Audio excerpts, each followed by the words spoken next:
জীবনে অনেক বাধা বিপত্তি আসবে।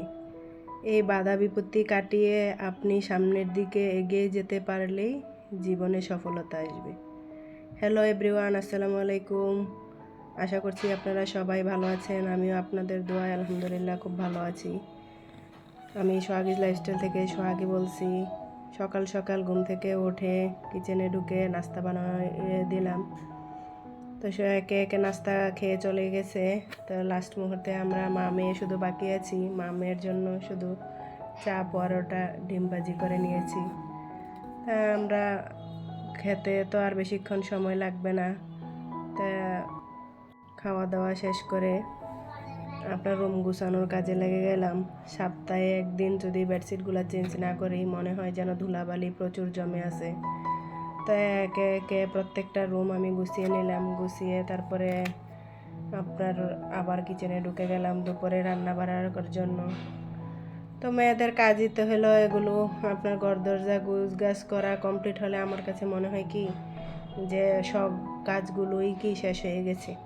রান্না বাড়াটা আমার কাছে ওই রকম কঠিন মনে হয় না। বাসা গুছানোর কাজটাই সবচেয়ে কঠিন মনে হয়। তো তরকারি কাটাকাটি করতে হয়, এদিকে কিছু ধোয়া পালা ছিল এগুলা ধুয়ে নিচ্ছি। তাই একটা একটা তরকারি কাটতেছি, একটা একটা বসিয়ে দিচ্ছি। কারণ ছোট বাচ্চা আছে যেহেতু আমি একসাথে সব কাজ করে নিতে পারি না, একটা একটা করেই করতে হয়। এভাবে আপনার দৈনন্দিন রুটিন আমার এভাবেই চলতে থাকে।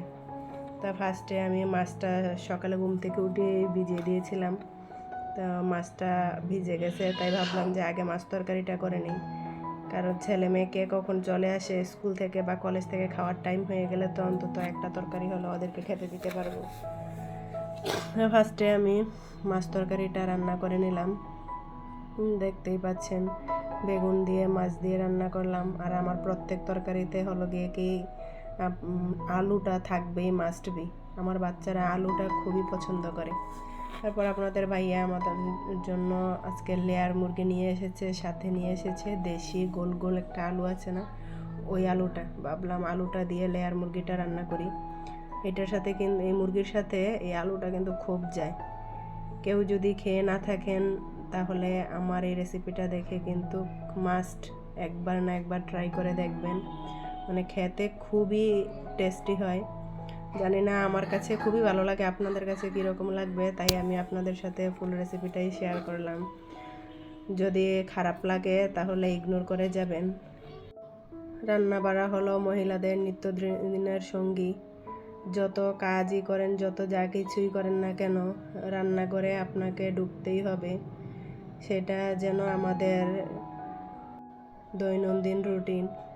এই রুটিনের বাইরে আমরা কখনোই কিছু করতে পারি না। রান্না বাড়া মাস্ট বি করতেই হবে। এই যে যেই কথা সেই কাজ। আমি একে একে সব মশলা দিয়ে মশলাটা ভালো করে কষিয়ে নিচ্ছি। যেই মশলার উপরে তেলটা উঠে গেল তখন আপনার মুরগির মাংসটা দিয়ে দেব।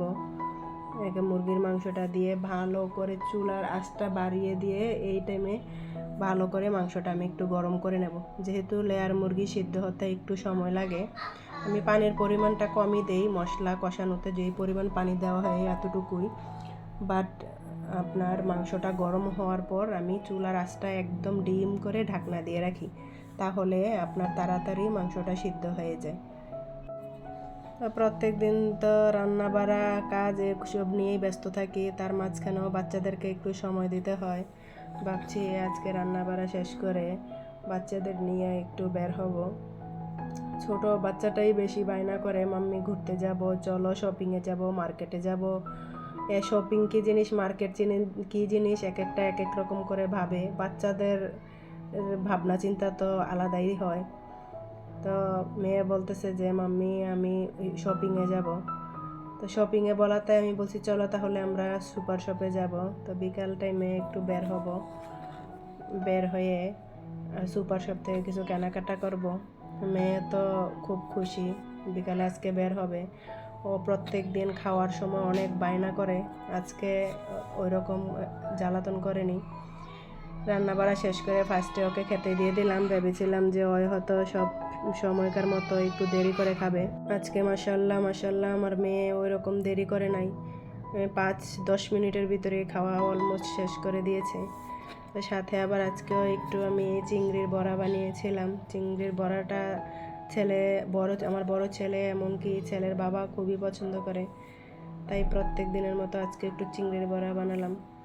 তো এই যে যেই কথা সেই কাজ, খাওয়া দাওয়া শেষে একটু রেস্ট করেই আমি সুপার শপে চলে আসলাম কিছু কেনাকাটা করার জন্য। শীতকালে এসেও আমার মেয়ে আইসক্রিম দেখে আর লোভ সামলাতে পারছে না, ও চিৎকার করতেছে আইসক্রিম খাবে।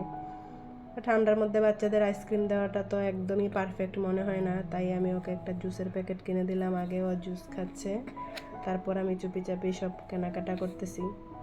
এখানে আসলে দেখে দেখে যা ইচ্ছা তাই কিনতে পারি, তাই বিশেষ করে আমি মুদির দোকান থেকে গ্রসারি না কিনে সুপার শপ থেকে একটু কেনার চেষ্টা করি।